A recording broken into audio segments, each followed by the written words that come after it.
Hi, this is Christopher Boucher, and I'm going to review how to perform a weighted mean calculation in Excel using the sum product function.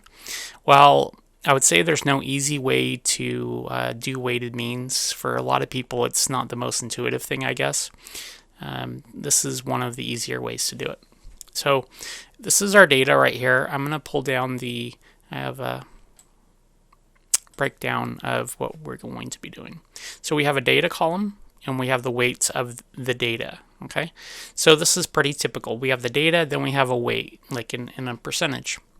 And then, so what we do with the sum product function is we put in the range of the data and then the range of the weights. There's a comma right there. And then, so the sum product formula can do a lot of things. What it does, though, is it goes and it calculates the product of each value in a range.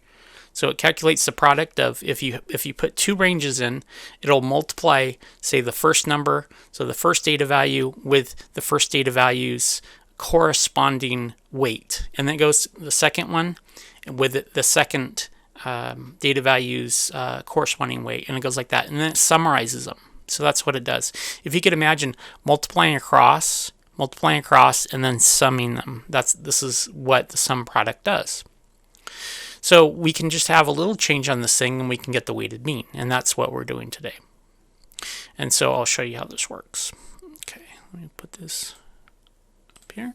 Okay, so I'm going to put my calculation right here, and I'm going to start typing. So it says I'm going to do sum product, and it pops up.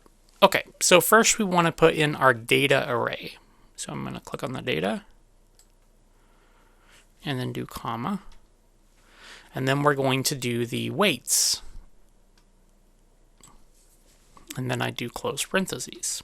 So as it stands right now, if I hit enter, this is the sum product of the data multiplied with each corresponding weight, and then add all of those products up. So this is 170. So all that we need to do now to get the mean is the weighted mean is we have to divide it by the sum of the weights.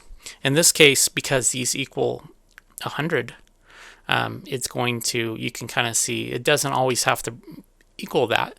But so now I'm going to go back and I'm just going to go and we do a division symbol. And then we're going to do sum.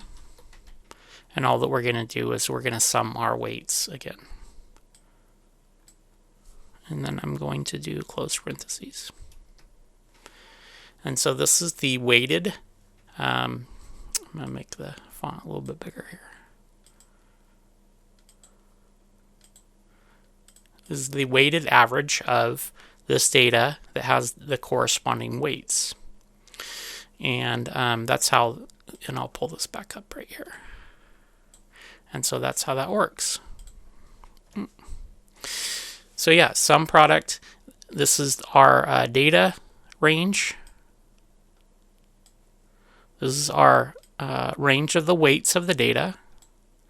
And then this is just summing the weights in the range so that we can divide it. And now I'm going to hit escape to get it. It's very easy to back yourself into a weird copy thing. So if you ever you hit escape in Excel to get out of some of the select modes. Okay, thank you.